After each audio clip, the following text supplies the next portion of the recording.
நாமக்கல் மாவட்டம் பள்ளிப்பாளையத்தில் விசைத்தறி உரிமையாளர்களின் வறுமையை பயன்படுத்தி கிட்னி விற்பனை நடைபெற்றது.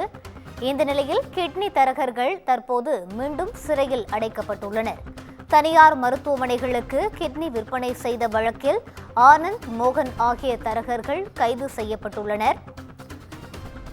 அவர்கள் தற்போது மீண்டும் சிறையில் அடைக்கப்பட்டுள்ளனர். சிறப்பு புலனாய்வு குழு போலீசார் விசாரணை முடிந்து கிட்னி விற்பனை தரகர்கள் தற்போது மீண்டும் சிறையில் அடைக்கப்பட்டுள்ளனர்.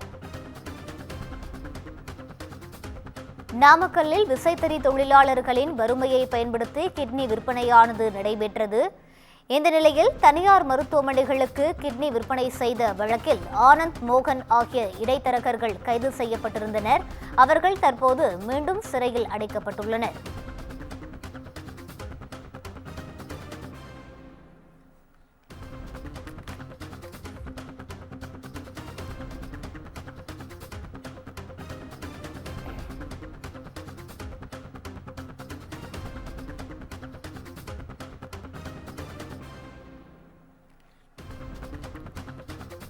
நாமக்கல்லில் விசைத்தறி உரிமையாளர்களின் வறுமையை பயன்படுத்தி கிட்னி விற்பனை நடைபெற்றது.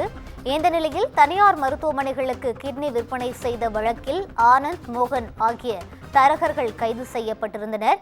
இருவரையும் 5 நாள் போலீஸ் காவலில் எடுத்து விசாரணை நடத்தி முடித்த நிலையில் தற்போது கிட்னி தரகர்கள் மீண்டும் சிறையில் அடைக்கப்பட்டுள்ளனர்.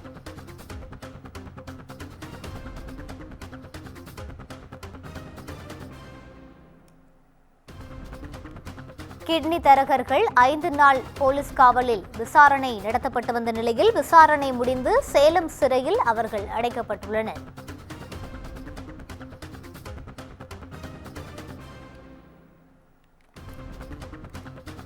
நாமக்கல் கிட்னி விற்பனை விவகாரத்தில் தரகர்கள் மீண்டும் சிறையில் அடைக்கப்பட்டுள்ளனர். இதுகுறித்த கூடுதல் விவரங்களை வழங்குவதற்காக எமது செய்தியாளர் சிவகுமார் இணைப்பில் இருக்கிறார். வணக்கம் சிவகுமார், இது குறித்த கூடுதல் விவரங்களை பதிவு செய்யலாம்.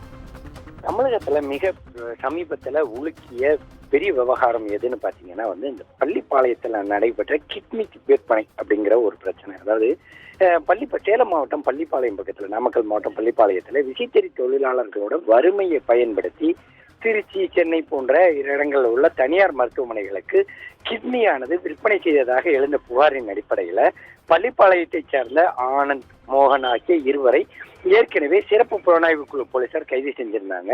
இந்நிலையில கடந்த 5 நாட்களுக்கு முன்பு குமாரபாளையம் நீதிமன்றத்தின் ஒப்புதலோடு பள்ளிப்பாளையம் திருச்செங்கோடு சாலையில் உள்ள பயணியர் மாளிகையில இந்த சிறப்பு காவல்துறையினர் என்ன பண்ணிருந்தாங்கன்னா அவங்களை காவல் எடுத்து விசாரணை நடத்திட்டு வந்தாங்க. இதுல அவர்கள் பல திடுக்கிடும் உண்மைகளை கூறியுள்ளதாக தெரிய வருதுங்க. நேற்று மாலையோடு விசாரணை நிறைவுற்ற நிலையில ஆனந்த் மற்றும் மோகன் ஆகிய ஏற்கனவே கைது செய்து அவங்ககிட்ட தான் விசாரணை பண்ணிட்டு இருந்தாங்க. அவங்க ஆனந்த் மற்றும் மோகன் அளித்த தகவலோட அடிப்படையில கிட்னி விற்பனையில உடந்தையாக செயல்பட்ட அதே பகுதியில் உள்ள அன்னை சத்யா நகர் பகுதியைச் சேர்ந்த முத்துவை சிறப்பு புலனாய்வு குழு போலீசார் நேற்று மதியம் கைது செஞ்சிருக்காங்க.